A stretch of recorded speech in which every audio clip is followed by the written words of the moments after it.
Hoje a gente vai dar início às novas partes do Sermão do Monte. Então Jesus aqui nessa parte que vamos dar início hoje, ele vai falar sobre a lei e Cristo. Então ele vai dar o real entendimento da lei para nós cristãos, para os que estão do reino de Deus. Então ele vai falar diversos pontos, e aqui hoje a gente vai dar essa introdução, que é de Mateus 5, de 13 a 16. E desse ponto, dessa introdução geral que ele vai trazer aqui, depois ele vai, até o final desse capítulo, fazer uma explicação parte a parte de vários itens da prática cristã, com base no Antigo Testamento, dando um real entendimento dessa palavra de Deus, da lei de Deus para os nossos tempos hoje. Então a gente hoje vai prosseguir nesse Sermão do Monte. No Sermão do Monte eu gostaria que a gente lesse novamente as bem-aventuranças, porque por mais que qualquer cristão consiga ter um discernimento, um entendimento do Sermão do Monte, ao final do Sermão do Monte vem o grande impacto que a gente viu no último sermão. Então a gente vai ler aqui, né?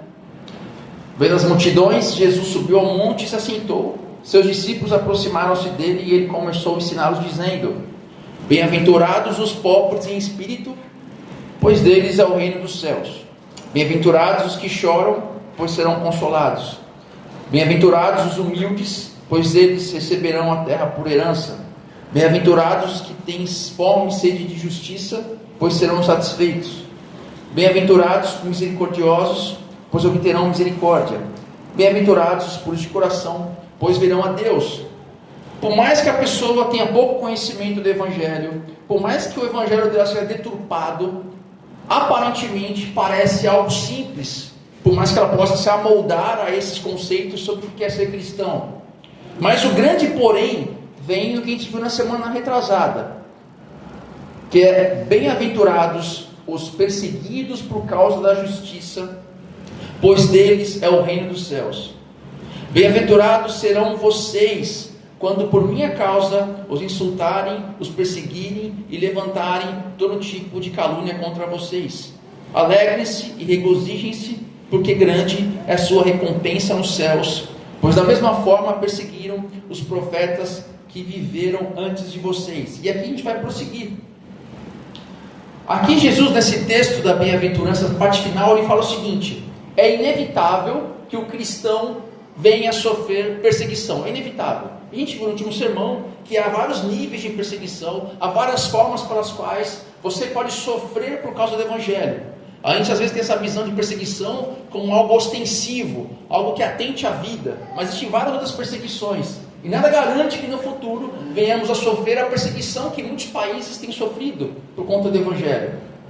Então a gente viu nessa parte de Mateus 5, 10 a 12, que a luz de Deus, a palavra de Deus, a forma pela qual o crente vive o verdadeiro Evangelho, ele incomoda as trevas. E esse incomodar as trevas, a gente vai ver hoje que gera uma consequência. Gera uma consequência essa verdade, a palavra de Deus. Então quando a gente vê esse texto da perseguição, nós temos a tendência de nos perguntarmos: então não seria melhor a gente se esconder? Não seria melhor vivermos numa bolha?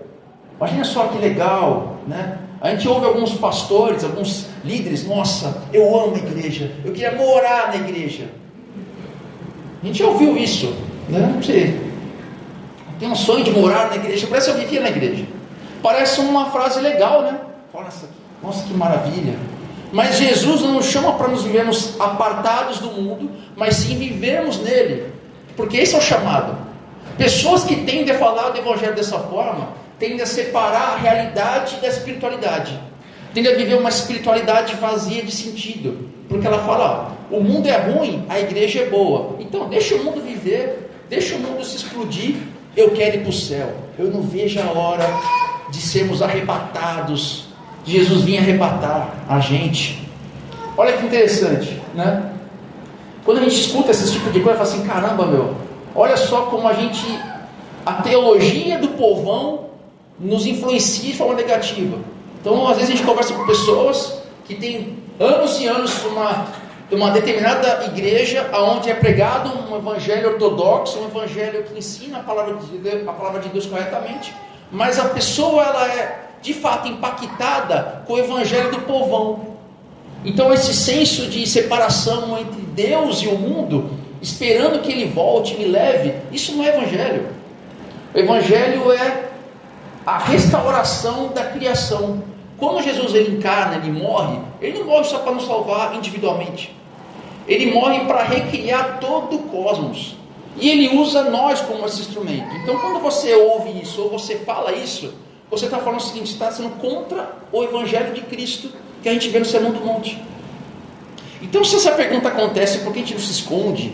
Por que a gente vive nessa bolha? Nossa, vamos ter culto de segunda a domingo, de tarde e de noite, vamos fazer aqui o dia da pizza, o dia não sei das quantas, e a gente vive só na igreja, e aí você começa só a falar, você começa só a viver essa sociedade, e há pessoas lá fora querendo ouvir essa verdade, mas você está tão imerso nessa sociedade paralela, que você nem se importa com ela. E quando a gente se isola das pessoas lá fora, há uma tendência de perdermos o contato com essas pessoas de forma de linguagem, de forma de vida. As pessoas não nos entendem mais. De tanto que você vive dentro de uma igreja, falando essa linguagem, vivendo a forma social apartada da realidade, quando você tenta se conectar com as pessoas fora, ou você é excluído, ou você é de maluco louco. Porque as pessoas, você perde o contato, você perde a ligação que faça com que o evangelho seja entendível para a vida das pessoas. Então, essa falácia de que o mundo é hostil, o mundo nos persegue, o mundo é ruim, olha só desgraça, só violência. Então vamos ficar nosso mundinho aqui, deixa o mundo se virar. O Espírito Santo pode tocar o coração das pessoas e elas virem para a igreja. Isso é errado. A gente tem vários bancos vazios aqui. A gente precisa se doer o nosso coração para que possamos trazer pessoas, não para que aqui seja crescer, mas que as pessoas possam ouvir o evangelho verdadeiro e mudar a sua atitude, a sua conduta, entender o reino contracultural de Cristo. E esse é o texto de hoje. O texto de hoje ele completa o que vimos no texto anterior.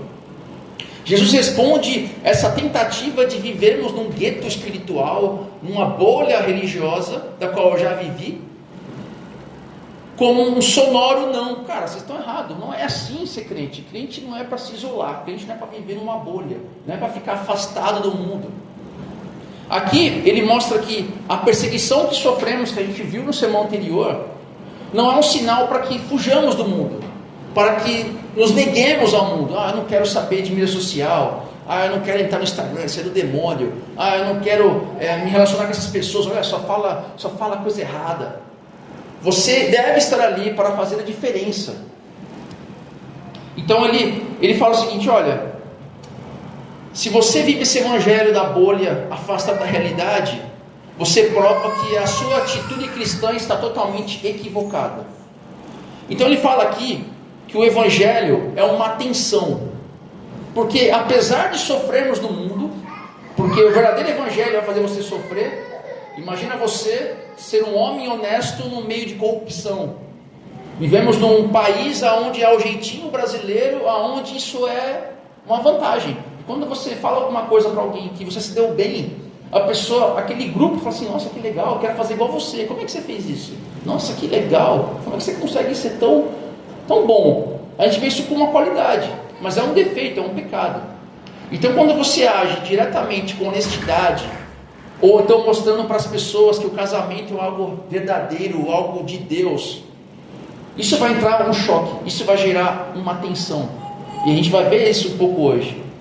O Sproul, ele conta uma história de um jovem que ele cresceu no campo missionário na África. E aí ele apresentou para os amigos as fotos daquela tribo.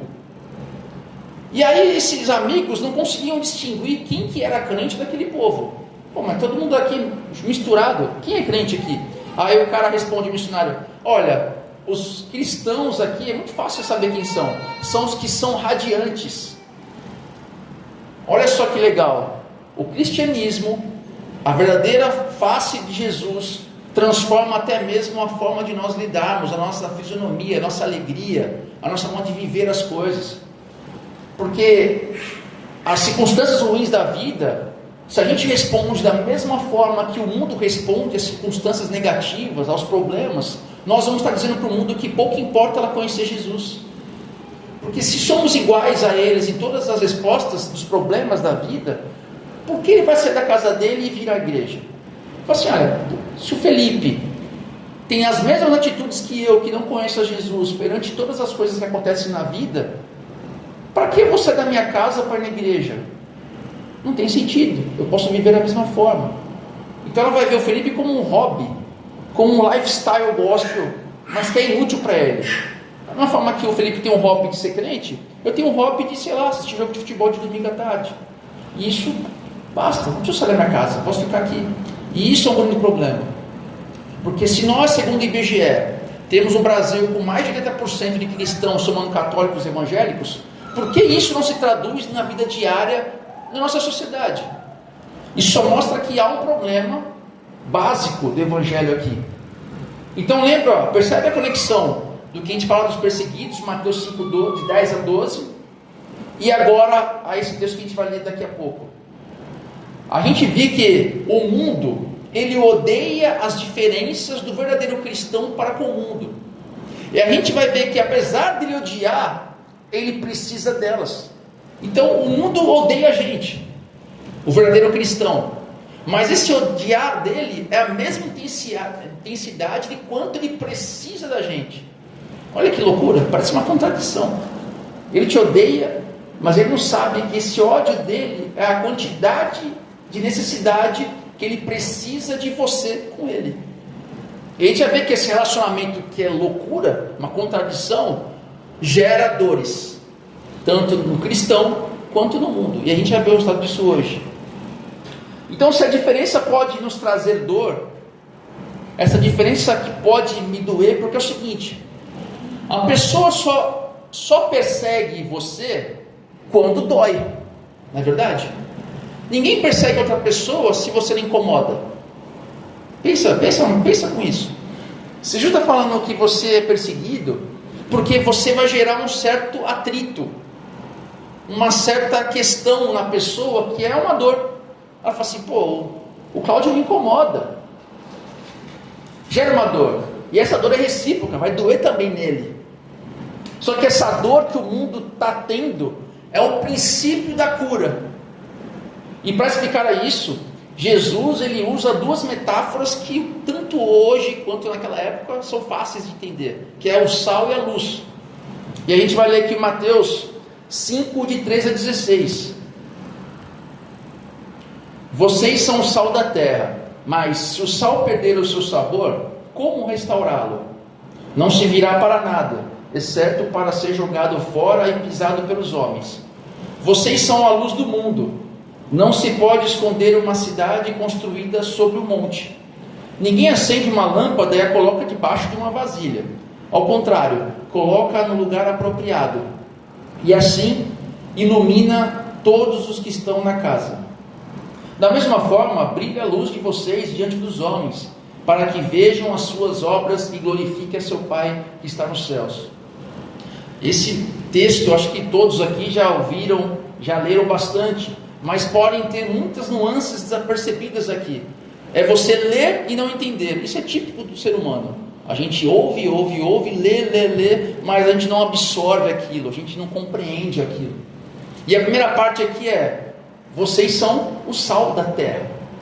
Hoje eu vou usar aqui muitas ilustrações da Bíblia A Mensagem. Para quem não conhece a Bíblia A Mensagem, do Eugene Peterson, ele não é que ele faz uma tradução do texto grego e nem uma versão do texto grego, como a NVI, NVT e várias outras versões que a gente leu agora. Ele faz uma transliteração daquele texto para o contexto do povo de hoje e entender aquele texto. Então ele não traduz literalmente o texto para que entendamos, ele pega o conceito e ele coloca em conceitos que a gente entenda. Então ele é muito legal, a gente vai ver hoje como é que essa forma dele enxergar o texto, além de explicar exatamente o que Jesus diz, é compreensível. E pode tirar também dúvidas que a gente pode ter desse texto e aqueles achismos que a gente acha que a gente tem desse texto aqui. Então a Bíblia Mensagem dessa parte, ele fala a seguinte coisa: Vocês estão aqui para ser o sal que traz o sabor divino à terra. Olha só, não parece que ficou mais objetivo? Não deu mais sentido? Vocês são o sal da terra, mas a gente somos um sal divino na terra. E é exatamente isso. Essa afirmação de Jesus é categórica. Ele fala: vocês são. Vocês não têm que ser, ou tentar ser, ou devem ser. Ele não está colocando uma imposição e nem uma tentativa. Olha, Felipe, tente ser sal. Ele fala: vocês são sal. Assim como tive em todas as bem-aventuranças, que ele não fala de caráteres para que você seja bem-aventurado, ele fala de caráteres que você tem e você é bem-aventurado por causa delas. Aqui é a mesma coisa.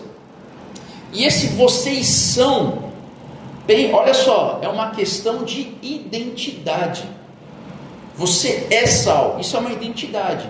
E essa identidade de você ser um sal na terra, nesse mundo, tem duas funções, dupla função, que o sal também tem. Por isso que Jesus é o sal.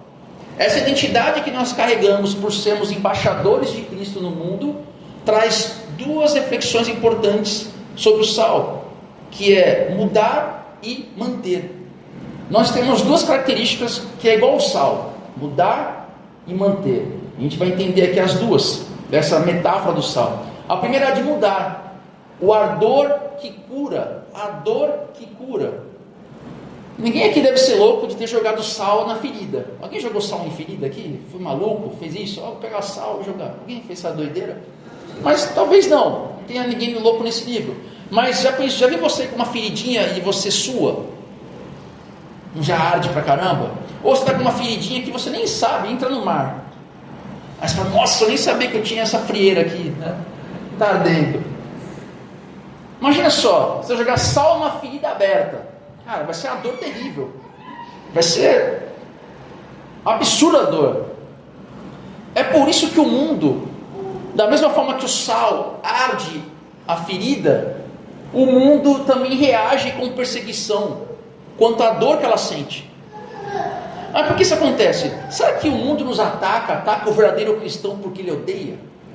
Ele odeia o crente, ele odeia você, Felipe, quando você age na honestidade, no seu seio de trabalho, onde todo mundo já, isso aqui é normal, e você diz não, e você dá um basta naquele momento. Aí você pode até perder emprego, ou você ser excluído daquele momento. Será que ele te odeia? Não, ele te odeia. E várias outras questões que nós agimos na sociedade. Será que ele odeia você por ser você? Não. Ele odeia a sua ética. A sua ética em Jesus. A ética não salva, mas a ética é uma consequência da vida com Deus, porque lá Paulo fala da metanoia, da transformação do evangelho na mente do cristão. E ele fala para se esforçar nessa transformação. Então esse sal da nossa ética, ela vai arder na mente cauterizada das pessoas. Porque imagina você, Felipe, você no mundo lá, que isso aqui é normal, né? Isso aqui é coisa normal da gente aqui, meu. A gente facilitar, a gente chamar um cara aqui e tal, fazer esqueminha, você é tranquilo, não é problema, não dá problema para ninguém. Eles estão tão acostumados no pecado que a consciência está cauterizada que aquilo já é certo. E quando você fala assim: não, pô pessoal, isso aí não está correto, isso vai arder na consciência. Você fala assim: cara, o que esse cara está fazendo? O que esse cara está me atrapalhando? Porque ele é louco, ele vai perder emprego. É isso que é o sal. Esse salgar do mundo é a justiça de Deus que incomoda. Então o primeiro momento é esse incômodo. Hoje ninguém é louco de jogar sal na ferida, mas antes existia um antibiótico, que não é tanto tempo assim. Há 100 anos atrás a medicina era arcaica. O sal era uma ferramenta, uma utilidade fundamental para evitar a gangrena e tratar a ferida infectada. Olha que maravilha viver no tempos atrás, né? 200 anos atrás a gente estava lascado. Mas olha só que interessante, o mesmo sal que faz a ferida arder é o mesmo que impede apodrecer.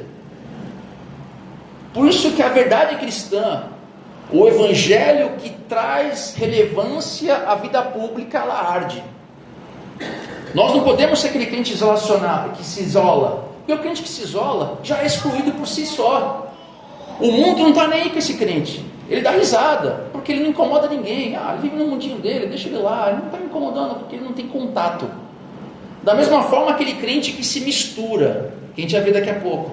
Aquele crente que, lifestyle gospel, que vive o evangelho como um cristianismo da moralidade terapêutica, onde eu vou à igreja apenas para me confortar e buscar um tipo de cura, um tipo de sucesso para a minha vida. Esse crente é o crente que se misturou, está tudo igual. Esse também não incomoda. O crente que é igual a você, o crente que é igual ao mundo, não tem incômodo nenhum, porque é igual. O igual não incomoda. Então, olha só essa dicotomia. Ele arde, mas ele também impede que apodreça. Então, quando nos posicionamos pela pureza em um mundo imoral, ou pela honestidade em um ambiente corrupto, isso vai incomodar. Não tenho certeza disso. E isso arde na consciência. Por isso que nós, como igreja, não somos chamados para ser o mel. Vós sois o mel do mundo. Não é isso. É ser sal. Adoçar o pecado, adoçar a maldade, até mesmo aquilo que a gente vê como os pecados aceitáveis, só fortalece a decadência social. Então, se o mundo não é pior do que já é, graças ao verdadeiro cristão. Porque é o seguinte, tudo que é de bom na sociedade veio pelo cristianismo. Democracia, os direitos humanos, olha só vocês, todas essas questões, a laicidade veio do mundo, veio do cristianismo. Respeito mútuo, a separação entre Deus, entre a religião e o Estado, isso veio do cristianismo. E hoje tentam tirar Deus da jogada. Isso é fruto do cristianismo, mas tentam tirar Deus disso, tentam tirar Deus da narrativa. Fomos chamados para ser sal, para propagar que isso e outras coisas são de Deus. Então o mundo pode reclamar à vontade de quanto você faz ele arder e ele doer, mas uma verdade é fato. Ele pode até nos reagir, até nos atacar, mas sem esse ardor a sociedade se corrompe cada vez mais. E é aqui por isso que nós conectamos a segunda função, que é manter. Nós temos uma função de sal, que é de preservar a moral. E quando eu falo de preservar a moral, esse termo aqui é muito usado politicamente falando, né? Olha, eu represento a moralidade cristã, e muitos aí se apropriam desse termo, deturpando o termo, dizendo que ser crente é viver certas condutas morais. Só que condutas morais sem transformação interna, de nada vale. Até o ateu pode ser moral, por mais que a moralidade também seja fruto de um Deus criador. Não existe moralidade se não tiver um Deus que estipula o que é moral. Há uma moralidade, mas ela não salva e não é suficiente. No mundo antigo, parece que eu estou falando de 500 anos atrás, geladeira existia há quantos anos? Cara, deve ter 50, 60 anos, estou por fora, mas não deve ter mais de 80 anos uma geladeira. Qual que é a esperança de a carne não apodrecer? Colocar sal nela, esfrega sal na carne e ela se mantém por mais tempo. Então Jesus aqui está fazendo o seguinte diagnóstico social: o mundo sem Cristo, que é o sal por meio de nós que salgamos, o mundo é uma carne exposta ao sol, apodrecendo, se decompondo, decomposição moral, decomposição do costume cristão, decomposição dos valores do casamento, da família, ser contra a violência, ser contra todas as coisas que até mesmo cristãos estão pregando como verdade. Então, se o mundo está cheirando mal da podridão, a pergunta a fazer, que a gente às vezes faz é: onde está o sal? O que eu estou falando aqui? A gente vê a maldade do mundo, a gente fala assim: poxa, mas ninguém vai fazer nada. Cadê isso aqui? Cadê os pastores? Cadê os políticos? E a gente tende a fazer o quê? A terceirizar a nossa responsabilidade da moralidade humana para outros.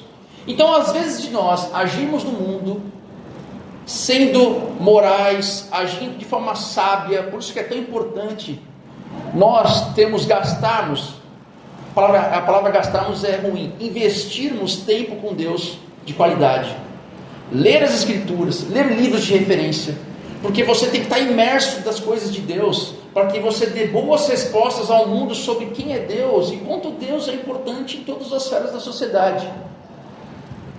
Esse cristianismo que nós temos vivido hoje é fruto desse cristianismo que terceiriza a responsabilidade a outros. Então, quanto nós aqui não agimos nos nossos meios, nos nossos redores, familiar e trabalho, sendo cristão real, verdadeiro, trazendo Jesus à realidade, quando não fazemos isso, a gente quer fazer com que outros façam no nosso lugar. Então a gente sempre fica criando a ideia de um Messias. Olha, o mundo está perdido, olha a educação, olha a universidade de esquerda que desvia os crentes, olha essa mídia de esquerda. Da onde veio essas pessoas? Não veio da sociedade? Cadê o cristão para mudar? Cadê o cristão para atuar no seu dia a dia? Cadê o cristão que é professor de escola primária para passar dentro do seu contexto o cristianismo para aquelas pessoas? Estou falando de abrir texto bíblico e sair pregando, que também é isso, mas a palavra de Deus está tão imersa na vida dela, que ela vive tanto essa sociedade cristã, que ela não precisa pensar mais para falar de Cristo, as atitudes dela já traduzem Cristo, e aí você vai formar novos cristãos, e com o passar do tempo, a cultura vai se amoldar ao verdadeiro cristianismo. Políticos são corruptos, porque eles vêm da onde? Vêm da sociedade que é corrupta. Então não espere que venha um Messias propagando valores cristãos, para que imponham o valor cristão, para que o não crente cumpra. Isso é um absurdo. Jesus nunca quis impor a vontade de Deus para aqueles que não criam. Isso é para nós cristãos. Então, em vez de você falar onde está o sal, ele fala, você é sal, nós somos sal. Então a nossa honestidade no trabalho e na vida pública é o que vai frear a corrupção. E não vamos ser aqui, olha que lindo, maravilhoso. Esse frear a corrupção vai fazer você sofrer, cara. Você pode perder o emprego, perder amigos, perder dinheiro. Então esse evangelho que prega sucesso, você é cabeça, não cauda, isso não é evangelho. Isso é qualquer coisa, mas não é evangelho. O evangelho também pode ser sucesso, também pode ser bênçãos, mas não é essa a regra que eu vejo nas escrituras. A regra é, você tem uma cruz de Cristo para carregar, e ela traz resultados na sua vida. Então a sua fidelidade no casamento denuncia a banalização do divórcio. Por várias vezes, cara, você já parou para conversar com as pessoas, com familiares? Você já pensou sobre a vida? Você já pensou sobre isso? As pessoas não têm resposta sobre nada. As pessoas não refletem sobre nada na realidade. E nós crentes somos iguais. Eu costumo conversar com pessoas no trabalho, de vez em quando eu pego assim para conversar sobre a vida. A pessoa não sabe o que é o básico da essência do que é ela, do que é viver. As pessoas não têm resposta. E nós crentes também não. Qual que é a nossa função? É trazer a verdade para aquela pessoa e ela desperte para o evangelho. Então quando a gente conversa assim, às vezes vai fazer uma aula na academia, tá lá não sei aonde, e aí a pessoa fala de casamento, fala, essa palhaçada, casamento, mas deixa o saco, não sei o quê, não, eu faço isso, eu faço assim, não, cara, a melhor coisa que tem é casamento. Já fiz isso já. Pô, casamento é uma maravilha. Cara, a pessoa ri na minha cara. Tá louco, e a pessoa é casada. Ah, você tá maluco, você tá louco, você é um saco, não sei o quê, tal. Eu falei assim, não, é porque é bom. Aí eu falei alguma coisa e ficou um silêncio sepulcral assim, ó. Não estou falando que todo mundo levantou e bateu palma, é isso aí, nossa, agora eu acredito. Não, eu plantei alguma coisa ali. A pessoa viu que existe alguém que valoriza o casamento e ela achou aquilo uma loucura. Como assim? E a pessoa é casada. Como é tão bom assim? A gente é essa pessoa. Imagina se ela sai dali, ela vai para um trabalho, aí tem o Claudião lá trabalhando e aí surge o mesmo assunto. Não, casamento é uma bênção, casamento é legal. Ela falou, pô, mais um louco. Aí vai, não sei o que, o Renan lá, ela vai fazer uma tatuagem lá no Renan, pô, meu casamento, pô, casamento é uma maravilha, casamento é bênção. Ela fala, pô, já é o terceiro, alguma coisa está acontecendo. É Deus agindo. Só que a gente só pensa em coisas grandes, assim, a gente tem a bandeira de Israel na marcha para Jesus, esse país é de Jesus, Só que a gente não traduz isso no dia a dia. A gente só quer coisas para o outro, grandes. Mas a gente no dia a dia, a gente não faz o básico. Somos essas pessoas que retardam a degradação social, simplesmente porque você está lá. Você estando lá, você retarda isso. Só sendo diferente, você retarda isso. E esse diferente é complicado porque nós, como seres humanos, temos uma tendência à polarização. Como assim? Ou você foge da sociedade ou você se mistura com ela. O meio sempre é difícil. O equilíbrio é sempre difícil. É muito fácil chegar aqui e falar para vocês um monte de regras para você ser crente, te colocar dentro de um quadradinho e você viver nesse quadradinho de crente. É assim igual o crente que vive na bolha. Ele segue um quadradinho de regras e normas, de conduta, de vestimenta, de pensar, e ele, por fazer aquelas coisas, ele se denomina cristão e beleza, ele se afasta da sociedade. Por outro lado, por tentar ao máximo ser relevante socialmente, ela se mistura tanto que ela perde sentido, e é mais um que não tem nenhum tipo de contato social. E isso é uma regra tão importante, essa da polarização, que as mídias sociais, o YouTube, o Google fazem isso com a gente. Então, se você colocar nós agora, pesquisa no Google qualquer assunto, o mesmo assunto, todos nós aqui vamos ter resultados distintos da pesquisa, porque ela vai sempre mostrar aquilo que te agrada, porque ela já conhece o Rodrigo, como é que ela lê, o que ele gosta, o que ele gasta tempo. Então a internet vai trazer para o Rodrigo aquilo que ele já ouve. Então ele só vai se abastecer daquilo que ele já conhece. E cada vez mais ele vai se polarizar para algum ponto, quer seja político, quer seja de pensamento. Isso cria atritos, só que atritos que não mudam nada. E o crente é chamado para ser alguém que muda e transforma. Se nós somos uma voz só de bater, não funciona. É bater para que a pessoa se transforme no amor, que é o que a gente vai ver aqui mais à frente. Então não basta sermos sal, se ficarmos no saleiro. Você ficar seguro no saleiro não basta. Então Jesus completa isso. Mas, Mateus 5,13, segunda parte. Mas se o sal perder o seu sabor, como restaurá-lo? Não servirá para nada, exceto para ser jogado fora e pisado pelos homens. Aqui eu vou usar mais uma vez a Bíblia, a mensagem. Olha só que interessante a versão dele.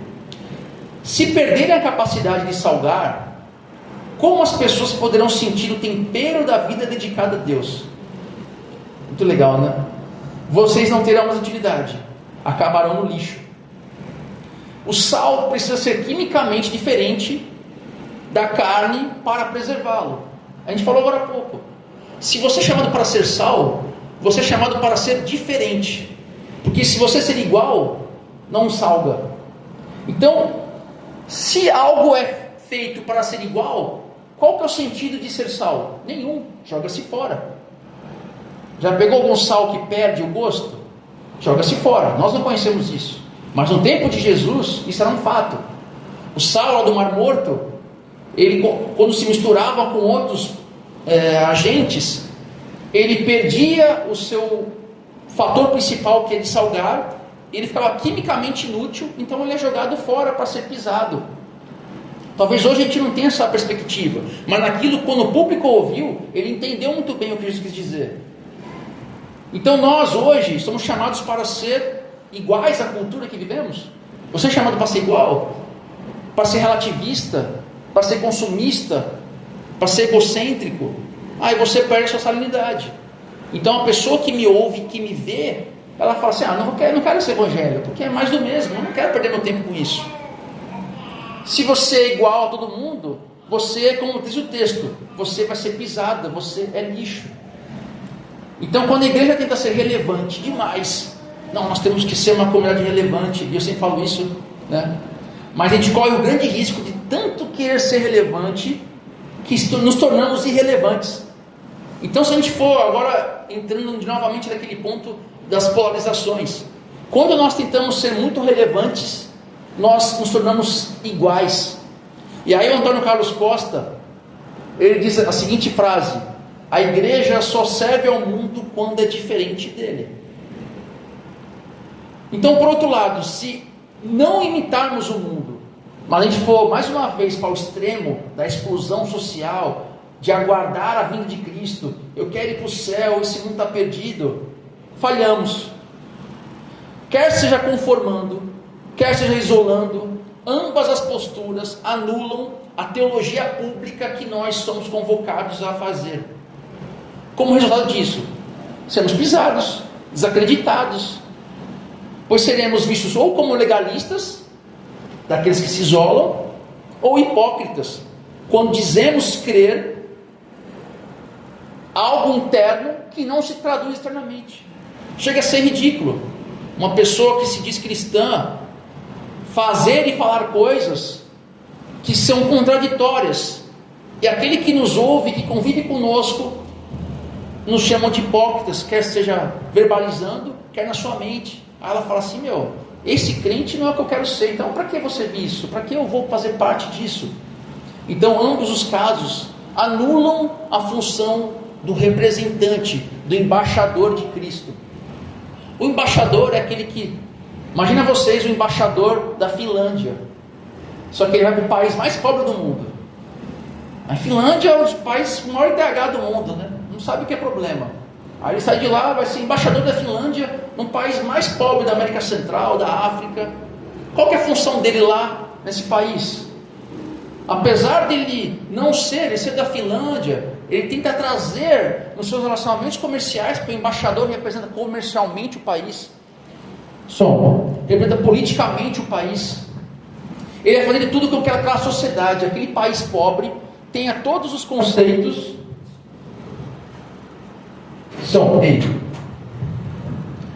Ele vai fazer com que esse país tenha todos os conceitos para que tente se aproximar aos padrões de DH da Finlândia. Assim é nós. Somos representantes de um país maravilhoso, de um reino maravilhoso, num país perdido, no mundo caído. Então você, nos seus relacionamentos, na sua vida pública, você tem que fazer de tudo com que aquela sociedade... Não deu muito certo aí a reforma. O microfone. A gente tem que fazer de tudo para que tragamos essa representação de Cristo e ela se transforme socialmente. E aí a gente entra na próxima parte. Vocês são a luz do mundo. E aqui eu vou trazer de novo a versão da mensagem. Vocês estão aqui para ser luz, para trazer as cores de Deus ao mundo. Enquanto o sal traz tempero, a luz traz cores.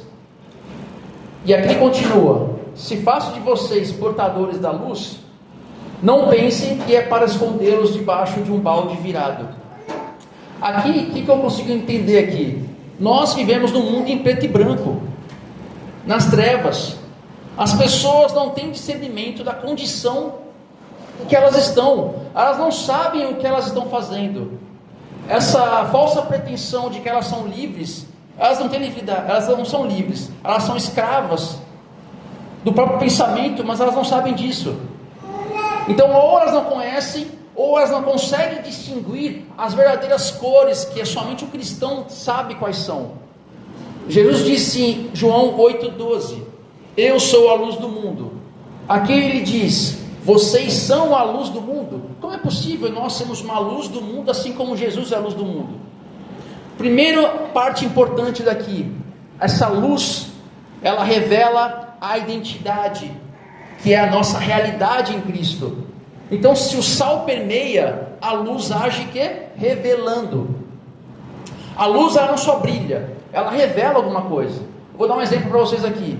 Imagina você no quarto escuro. Quem já passou por isso? O quarto escuro, levanta de madrugada, vai no banheiro e dá um dedinho bem na quina assim da porta, na parede. Por que você faz isso? Porque você quer dar um dedado na parede? Não. Porque você tropeça nos móveis, você não consegue ver a realidade das coisas, você não consegue ver o caminho a seguir. E o diabo, ele é astuto, ele existe, ele simula a verdadeira luz. O diabo, ele simula tudo, porque nós precisamos nos guiar por uma luz. Então, se o diabo astuto, ele sabe que tem que ser guiado por uma luz, as pessoas, ela vai trazer falsas luzes para que você se guie nelas. E nós, como cristãos, às vezes nos tentamos a seguir essas luzes falsas do diabo. E essa luz falsa do diabo não é igual a luz de Deus, que dá a realidade das coisas, o real significado das coisas, do que é casamento, do que é ser honesto, do que é viver a vida plena. Ela distorce isso. Ela ressignifica o que é ser humano, o que é vida, o que é verdade, o que é certo. Vejam vocês, aquilo que era um aspecto do que era certo, hoje não é mais. O que é casamento? O especialista vai falar: o casamento pode ser isso, pode ser aquilo outro, pode ser não sei o que, pode ser não sei o que lá. O que é gênero? Pode ser isso, pode ser não sei o que, uma expressão mental, um sentimento interno, não sei o que. Tudo aquilo que já era especificado, significado pelo Evangelho de Cristo, perde o significado.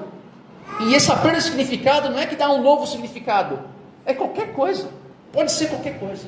O que é gênero? Qualquer coisa. O que é casamento? É qualquer coisa. E quando perde o brilho, perde a verdadeira significância, ninguém mais dá atenção àquilo, então banaliza. Então por isso que nós somos a luz do mundo, porque não temos brilho próprio, a gente reflete a luz de Cristo. Então quando nós entendemos nossa identidade em Cristo, nós refletimos essa luz do Evangelho, para trazer o real significado das coisas. Essa é a nossa função no mundo. Você trazer o significado para quem não entende significado de nada, para quem não entende o que é verdade. Você é essa pessoa, você é esse instrumento, você é embaixador, você é quem vai trazer cores para o mundo que está preto e branco, para fazer com que as pessoas parem de cair na sua ignorância moral, das falsas luzes do mal. E aqui eu entro na próxima parte. Não se pode esconder uma cidade construída sobre um monte.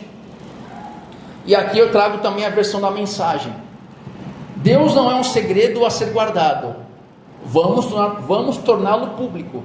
Tão público quanto uma cidade num plano elevado. Quem estava aqui no último sermão que eu preguei sobre perseguição, eu falei do crente 007. Eu fiz uma crítica. Quem é o crente 007? Aquele que fala que é crente, mas ninguém sabe. É um agente secreto de Deus, ninguém sabe. E a gente viu lá no sermão que era uma covardia você ser crente 007, porque você tem uma responsabilidade. Agora entendemos a razão da covardia, porque ser 007 é impossível. Então um crente 007 não existe. Se lá te criticou que é covardia, hoje eu amplio. Além de ser covardia, é uma contradição, porque esse crente não existe. Eu não estou falando para vocês se é aquele crente que todo dia abre a Bíblia e vai pregando. Não estou falando que isso também não seja. Mas o crente que não está imerso no Evangelho, aquele que não investe tempo com Deus, em relacionamento com Deus, quer leitura, quer em oração, quer em meditação, reflexão, essa pessoa nunca vai ser 007. Porque o Evangelho já faz parte dela. E Paulo diz: eu morri, Cristo vive em mim. Você não vive mais, você é um zumbi de Jesus. Você é um zumbi de Jesus. Você é picado por Jesus, você virou um zumbi de Jesus. Só que esse zumbi é zumbi do bem. Então, assim como uma cidade elevada, ela não consegue deixar de ser vista. Imagina vocês numa cidade, num plano elevado, você de longe você vê aquela cidade. Não tem como ela se esconder. Não dá para se esconder. Quem gosta de Senhor dos Anéis, né, entendeu a referência, né, de esconder a cidade na floresta. Mas só quem é fã do Tolkien sabe o que eu estou falando. Só esse caso dá para esconder uma cidade elevada. Mas em outros casos é impossível.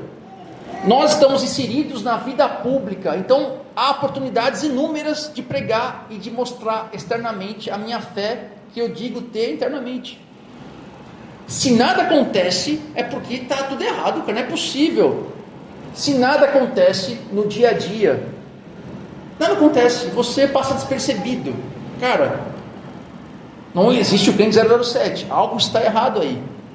Então esse papinho de crente, não, estou aguardando o momento, eu estou em oração pelo Cláudio, estou aguardando o momento certo de falar de Jesus. Quando ele tiver um problema, aí eu falo com Jesus. Aí você vai aquele clichê de crente, né? Olha, Jesus te ama. O cara ora pelo momento certo, surge o momento, e aí ele vem com esse evangelhozinho meia boca, meu. Não, pô, não dá para ser assim. Não somos chamados para ser isso. Jesus já te colocou no monte.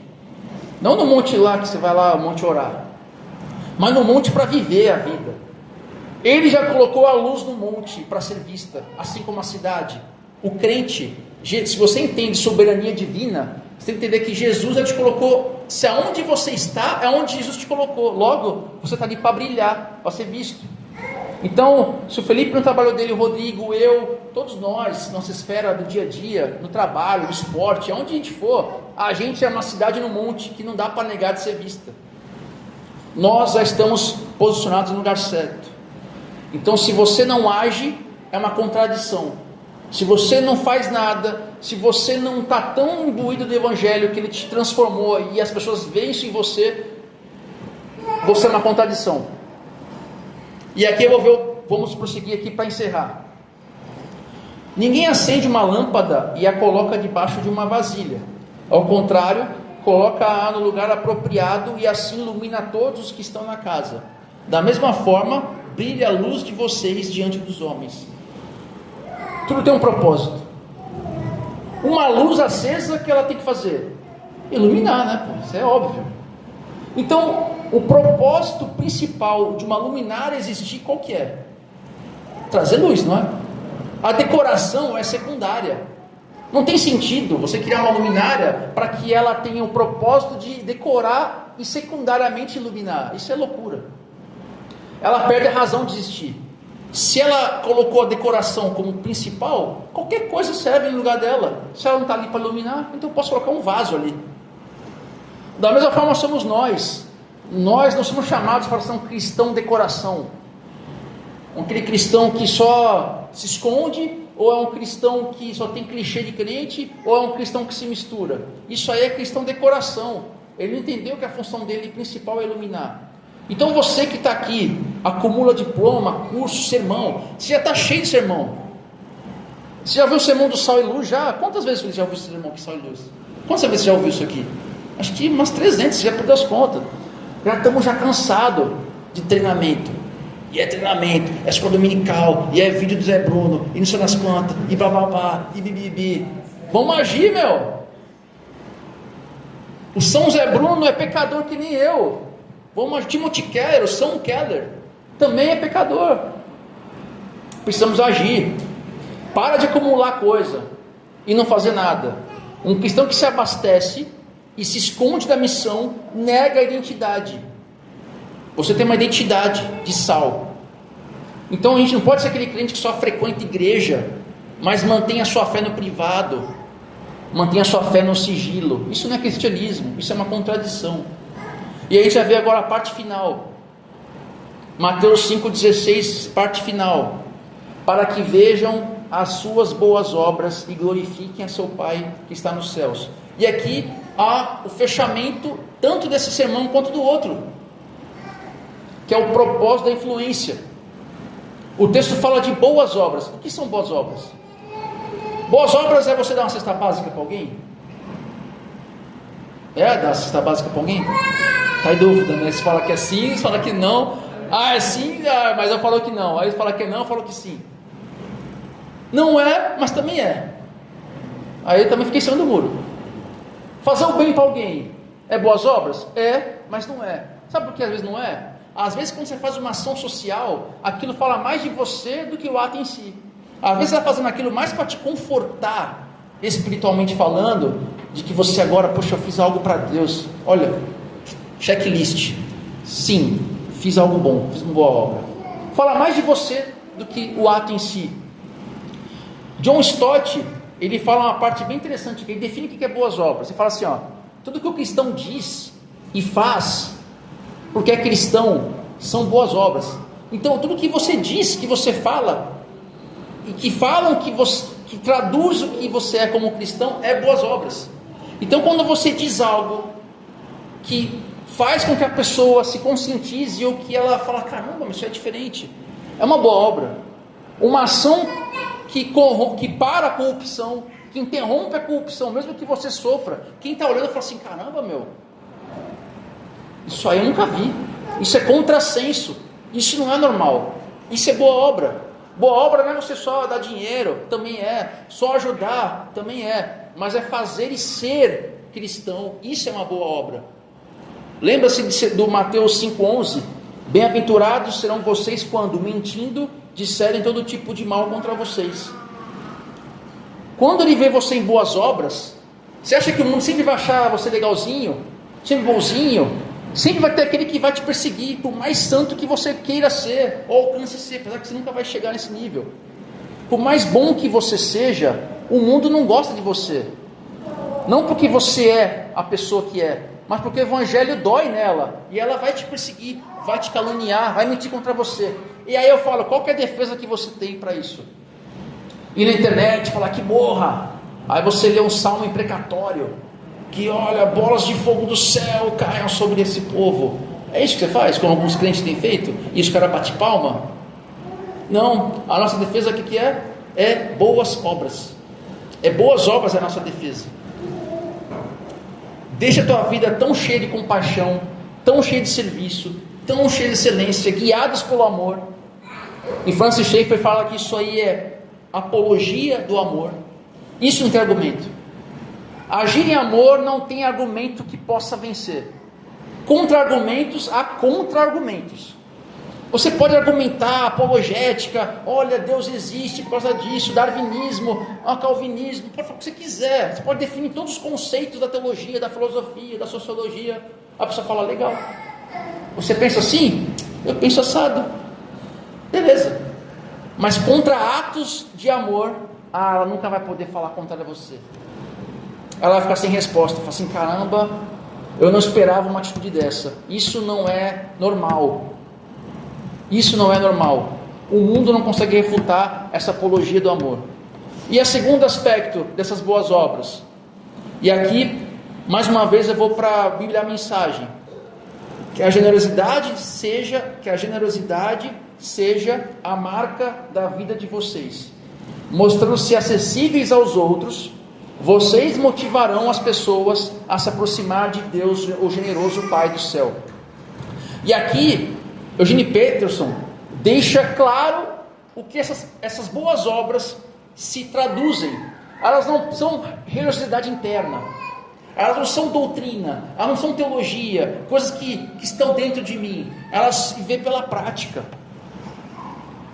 E ele fala aqui, o John Stott, mais uma vez, ele chama isso aqui de medicina social preventiva. Se eu traduzo externamente aquilo que eu creio de forma sábia, de forma que o evangelho seja sentido e vivido, fazendo o que é justiça, visitando o órfão, sendo ético na minha conduta diária, eu vou fazer uma medicina social preventiva. Eu vou prever a sociedade, eu vou evitar o mal, eu vou ser essa arma de Deus no mundo. E quando a gente faz isso, como eu disse agora há pouco, sempre vai ter o perseguidor. Sempre vai ter aquele que vai, você pode fazer o que você quiser, ele vai te perseguir, ele vai te odiar, ele vai te insultar. Não importa o que você faça. Mas por outro lado, há o observador. Tem o perseguidor, mas tem o observador. E quem é esse cara? Ele observa como que você reage e age perante as dificuldades, perante as injustiças. Ele fala assim, caramba, estou vendo o Rodrigo aqui, o que ele está fazendo, não esperava. Não é algo que eu faria. Eu acho que ninguém faria isso. Eu não conheço ninguém que faria isso. Isso vai tocar o coração das pessoas. Isso vai mostrar que existe uma integridade que vai além do que ela viu na sociedade. Quando ela olha o mundo ao redor e vê o que o Rodrigo fez, ela fala assim, cara, eu não consigo ver em lugar nenhum isso. Só pode ser alguma coisa que ele tem, alguma coisa que ele foi transformado. Então quem sabe, seja uma oportunidade do coração dessa pessoa ser aberto ao Evangelho. Isso prepara para a verdade de Cristo, para semear a palavra de Deus, semear o Evangelho de Cristo. E aqui eu encerro para a aplicação, para a gente encerrar aqui. Se o sermão de Mateus 5, 10 a 12 nos ensinou o que o mundo é hostil, porque o mundo é hostil, aqui ele fala que apesar da hostilidade, nós temos que servir ao mundo. Então esse Evangelho do sucesso, que só quer saber de bênção e alegria e propósito, não tem sentido, porque você vai sofrer e mesmo assim vai ter que servir. E quais são as 3 aplicações que nós temos hoje? Não há desculpas para quem fica no saleiro. Então não tem desculpa para o saleiro. É muito tentador dizer, o mundo é mau, eu vou ficar no meu mundinho. Eu não vou entrar aqui em debate, eu não vou fazer nada disso, eu vou ficar só na minha, eu não quero incomodar ninguém. E isso é colocar a luz embaixo do balde. O sal no saleiro é seguro, mas é inútil. Um sal no saleiro não tem sentido nenhum, ele é inútil. Então a sua eficácia do evangelho é no contato. Isolamento não é evangelho, é contato a evangelho. Segunda aplicação: assuma o custo de ser ardido, assuma o custo de arder. Se você for honesto, se você for íntegro, você vai queimar na consciência das pessoas. Isso pode gerar reações negativas? Vai gerar, não recue. Acabei de falar para vocês agora, tem o perseguidor, mas tem o observador. Não permita que o evangelho dilua ao ponto de você ser insosso, de você ser um sal que não tem sentido. Porque tem um observador te olhando. Se você reage e age no mundo igual ao que ele espera, ele nunca vai ter sentido de ver, ele nunca vai ter nenhum propósito de viver aquilo que o Rodrigo vive, se ele agir igual a todo mundo. Há sempre alguém observando, então assuma o custo de ser ardido. E a última é: silencie a crítica com serviço. Nós vivemos na era do discurso. Hoje todo mundo tem discurso, inclusive eu aqui cheio de discurso, e em muitas coisas que eu estou dizendo aqui, eu mesmo não faço, e eu preciso fazer.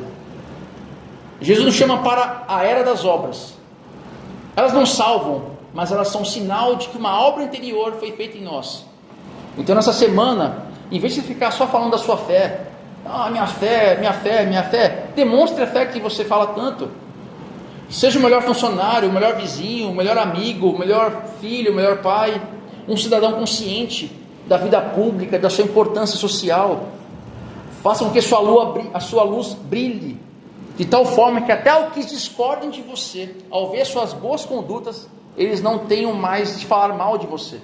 Eles vão ter que te respeitar, por mais que ele não te suporte por você ser crente, ele vai ter que te respeitar pelo que você é, pela honestidade que você tem. Então que o Espírito Santo nos dê coragem, não para nos esconder, mas para sermos pública e visivelmente uma cidade sobre o monte. Amém? Amém. Vamos orar para a gente encerrar aqui.